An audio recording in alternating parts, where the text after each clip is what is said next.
Évangile de Jean, chapitre 2. Et le troisième jour, il se fit des noces à Cana de Galilée, et la mère de Jésus y était. Jésus aussi fut invité aux noces, ainsi que ses disciples. Le vin étant venu à manquer, la mère de Jésus lui dit : « Ils n'ont pas de vin. » Jésus lui dit : « Femme, qu'avons-nous à faire ensemble ? Mon heure n'est pas encore venue. » Alors je voudrais faire une parenthèse sur ce verset 4. Ce verset a deux sens. Le sens littéral, le vin vient à manquer lors de la cérémonie de mariage, et le sens spirituel, qui est l'esprit et le cœur de Jésus lors de sa réponse. Jésus parle ici de son propre mariage avec la Jérusalem céleste. Son sang, représenté par le vin n'ayant pas encore été versé, ne peut avoir aucun lien avec sa future femme.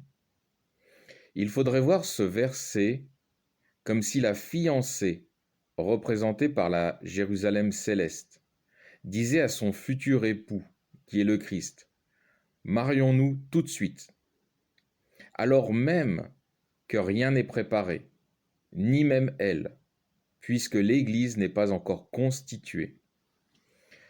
C'est dans cet esprit que Jésus va répondre : « Femme, qu'avons-nous à faire ensemble ?»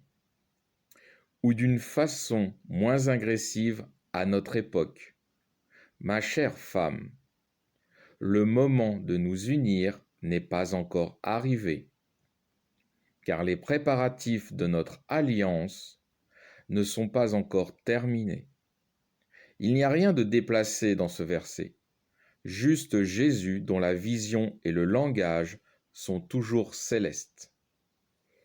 Je reprends avec le verset 5. Sa mère dit au servant : « Ce qu'il vous dira, faites-le. » Or il y avait là 6 urnes de pierre, installées pour les ablutions des Juifs, contenant chacune 2 ou 3 mesures.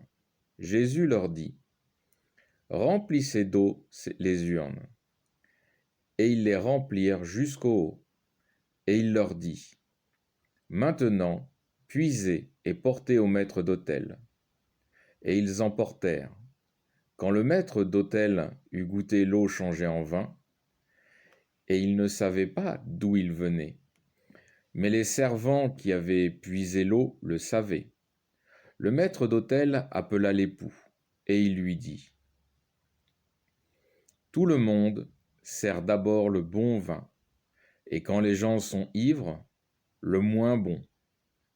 Toi, tu as gardé le bon vin jusqu'à ce moment. » Ce fut là à Cana de Galilée le premier des miracles que fit Jésus, et ainsi il manifesta sa gloire, et ses disciples crurent en lui.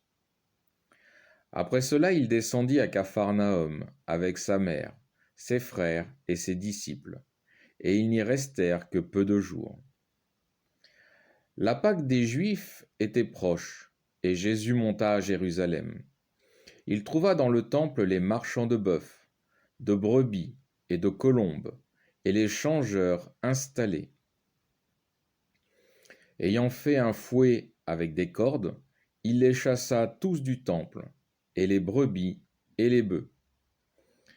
Il répandit l'argent des changeurs et renversa leur table.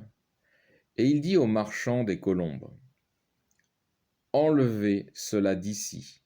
Ne faites pas de la maison de mon père une maison de trafic. » Ses disciples se souvinrent qu'il est écrit : « Le zèle de votre maison me dévorera. » Alors les Juifs, prenant la parole, lui dirent : « Quel miracle nous montrez-vous pour agir de la sorte ? » Jésus leur répondit : « Détruisez ce sanctuaire, et je le relèverai en 3 jours. » Les Juifs lui dirent : « C'est en 46 ans que ce sanctuaire a été bâti. Et vous, en 3 jours, vous le relèverez ? » mais lui parlait du sanctuaire de son corps. Lors donc qu'il fut ressuscité d'entre les morts, ses disciples se souvinrent qu'il avait dit cela, et ils crurent à l'Écriture et à la parole que Jésus avait dite. Tandis qu'il était à Jérusalem à la Pâque, pendant la fête, beaucoup crurent en son nom, voyant les miracles qu'il faisait. Mais Jésus ne se fiait pas à eux, parce qu'il les connaissait tous, et qu'il n'avait pas besoin qu'on lui fournît de témoignages sur l'homme, car il savait, lui, ce qu'il y a dans l'homme. Fin du chapitre 2.